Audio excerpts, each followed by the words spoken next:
Oh, okay. Oh, it's recording now. Okay, we'll give him the date. Hi. Hi, everyone!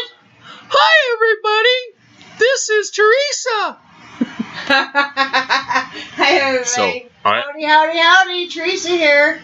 It is November 1st, 2015, Sunday morning. Sunday. And we're doing a little switcheroo today.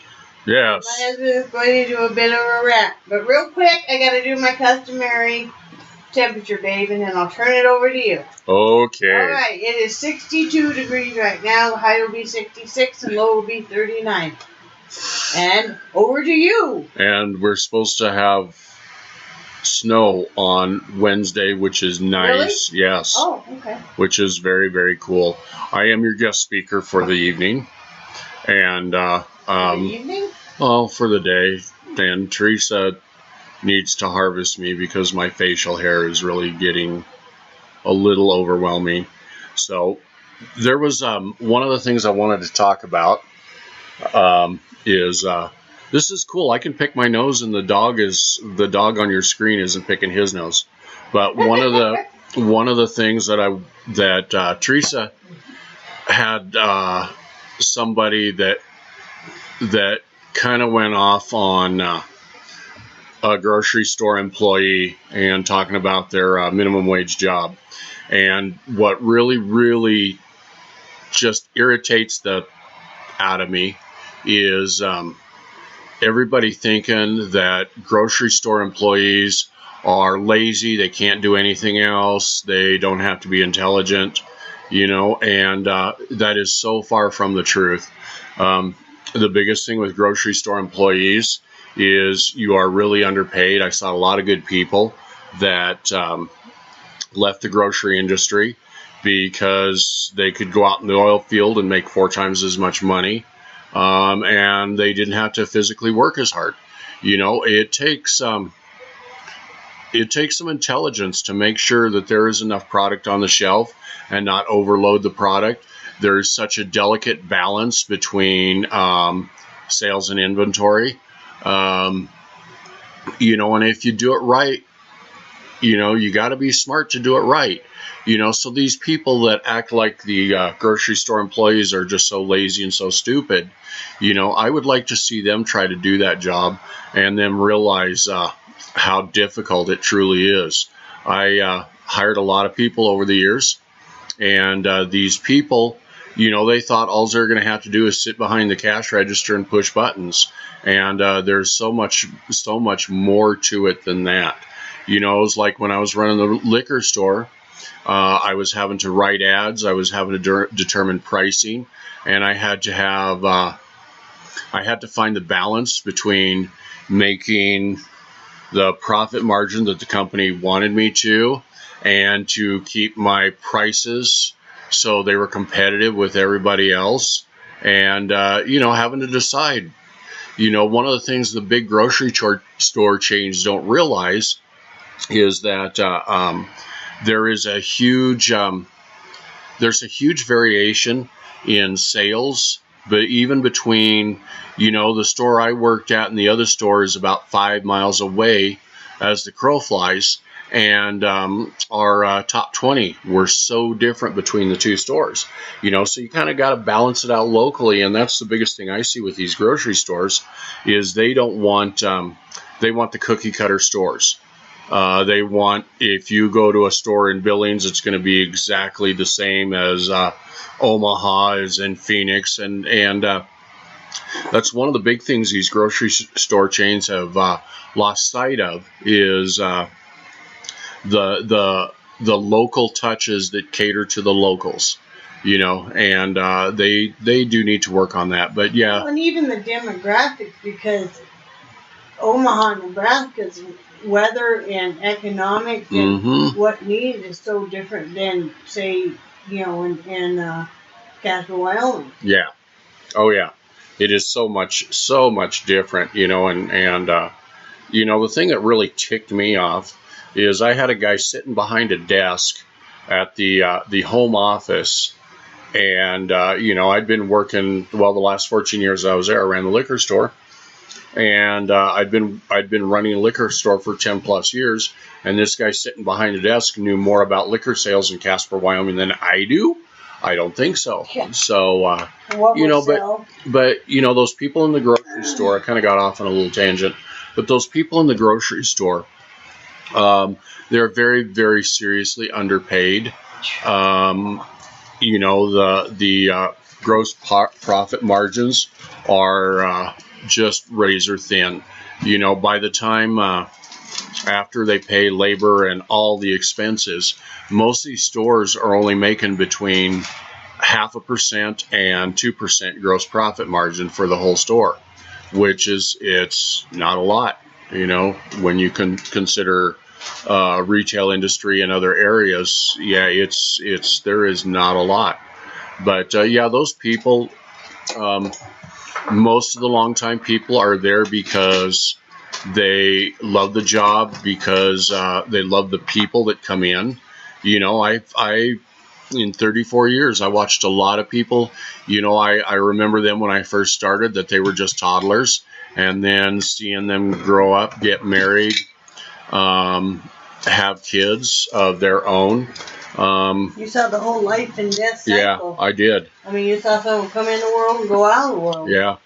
I had some people, and some of these people that you deal with them for that many years, and they are friends. Well, you end up going to their funeral. And I end up going to quite a few funerals, and you do shed tears over these people. Mm-hmm. So but those people that are behind the register, they're people too. They have feelings. And families and everything, and I could have got into other areas of retail, mm-hmm. and I would have made considerably more than I did, but I did really enjoy that job, but it got to a point where I had to get out of there. So that's the end of rant 1. Be nice to your local checkers and grocery store workers, because they really work hard. Yeah. And they work the weekends and the nights. And I can't tell you how many school events my husband missed with our daughters and stuff because he had to work. How many holidays I had to work? Oh, yeah. That I would come in on the tail end of the holidays. But those people, they work their tails off, and they have families. Yep. You think they want to be in the store Thanksgiving Day when their families are having a big get together? No, they don't. But they do what they do what the job requires of them. Yep. So rant number 2. We're seeing more and more of the medical profession that they really, and I'm not saying please don't take this, I'm saying everybody, but there's so many people in the medical profession that are in it solely for the money, that they honestly don't give a shit about, they don't give a darn about the people, that they're bragging. To me cussing. I know, but I'm trying to keep it semi-PG rated. What? But the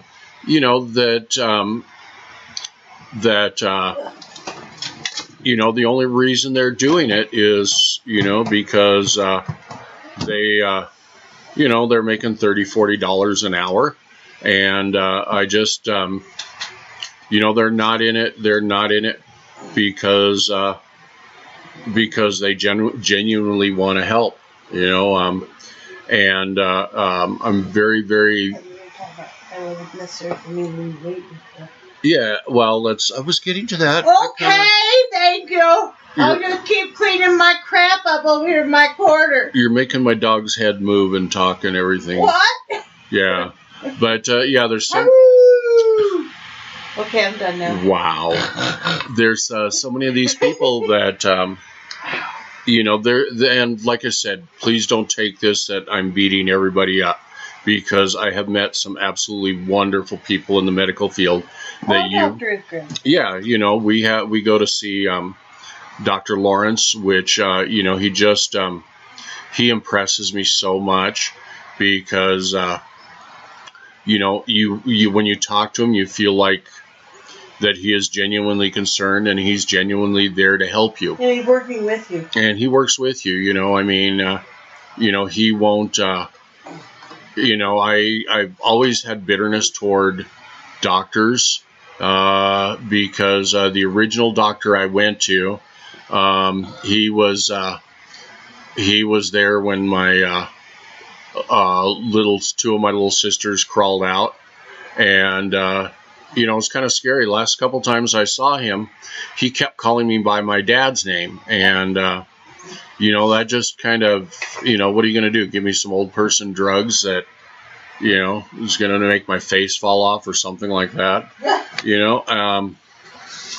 But you know, you know, there's so many of them where when you deal with them, they feel like they're in it solely for the money, especially when you go into their office and they make you pay everything up front, you know. And we've had people in the medical profession. I guess what got me is we had one dentist that he was talking about when he was working on my teeth, talking about, you know, oh, he's going to buy this new Escalade and he's going to buy these new set of golf clubs, and you know, he's got to remember to pay his timeshare down in the Caribbean, and you know, and it's just, you know, I would like to see those type of people just get out of the profession, you know, and because you know, I feel like they're in it for the wrong reasons, you know, and the emotional scars I've seen with Theresa, you know, over the years, it's just, you know, you get to a point where it's like, screw it, I'm not going to go see a doctor because, you know, all they're going to do is want my money, and then you know, as soon as the insurance runs out, then they're going to boot me out the door. And there was a mental health institution here in town that there was a lot of times they would have people inside their institution, and you know, the insurance would only pay, you know, so much lifetime for mental health, and as soon as that money ran out, this institution would kick these people out the door. You could be, I heard stories where you could be suicidal. Mm-hmm. And when, I don't remember how long generally insurance would let somebody, I think it was 30 days. You know, I keep picking up those ties and you keep throwing them on the ground. Because they don't belong there. But anyway, they would release you. Yeah. If you don't leave your damn ties all over the house, they are not decorations. Repeat after me. My bow ties are not decorations. Yes, they are. No, they they're are. Not. They No. They make me Ladies, look good. agree with me. No, Ladies. no. My friends will agree with me. No, well, yeah, because they're sucking up. So, okay, the last rant of the day. Wow. The last rant of the day. I have been working, selling cars for a little over 3 years now. What about me not having to lose weight necessarily? You don't have to lose weight. You're perfect like you are. No, but I mean, you're being angry about what they put me through. Well, and yeah, I am very angry what they put you through. Talk about that? Well, because I forgot. Because you are. That's not your last rant. You are a serious distraction. Two more. Yes. But you know, all of the crap that these people have put Theresa through over the years, you know, and that's where I started going earlier. So you diverged. So many. You know, one of my issues with my original family doctor was all of my health problems was because I was fat. Yep. You know, I have a hangnail. Well, if you lose weight, that'll probably go away, you know? And, you know, and that's one of the things I really appreciate with our doctor now is he's not so friggin' judgmental about, you know, I'm talking here. You still need this? I can't. Yes, we do. Okay. Okay, are you going to throw that on the floor too? She flipped me off, guys. just so you know.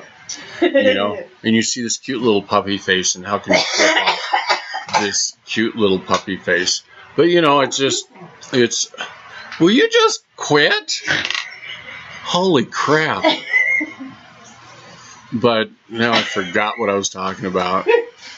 You know, but about what they put me through. You know, all the crap that they have put her through, and you know, it's like them not letting her know that you know, they told us that we were going to have to come up with I think originally it was $2,000. Yeah. And then they told us, well, we'd only have to come up. It was 2,000. Oh, was it? Okay. You know, and then all of a sudden, 2 weeks before the surgery, they're telling us we have to come up with $5,500. You know, and it's what I think the thing that really amazed me is Theresa asked me to call and cancel the surgery because she was so upset. And when I called, the lady's attitude was, okay, bye. Yeah. You know, there wasn't anything trying to talk her out of it, or Theresa never received a call or anything like that. You know, can we work with you? Yeah. You spent 6 months going through this bullshit. Yep. And, you know, so. All right. Okay. Back to my fourth object I was talking about, that with me working in car sales for 3 years now, one of the things that I have come to discover that with vehicles, that it is not optional equipment, that turn signals are standard equipment. Oh my God, are we going on about yes, we are. Again? How many rants are you going to do about the turn signal? Will you just hush? Okay. Just sit there and be quiet and look pretty. I can be quiet. Yeah, and look pretty. Quit it. But yeah, you know, the number of people, especially around here, that they don't feel like that they have to let you know what's going on in their head, if anything at all. But those are there for a reason. Please use them, people. So is there anything else that we need to discuss? What are we doing today? We are doing nothing. We're going to watch movies. How come we're not doing anything today? Because I don't want to. And I rule the house. What I say so. Oh, fuck that shit. What I say so is law around here. So I'm not gonna lie to you. I have spoken. So I think that's it. So you think they're awesome. I think you're awesome. And you love them. And I love them. And we will talk to them tomorrow. And no, you will. I won't. This has been brought to them by the Better Life Through Chemistry. This is brought to you by Better Living Through Chemicals. So, ooh, that's gooey. Bye. Bye.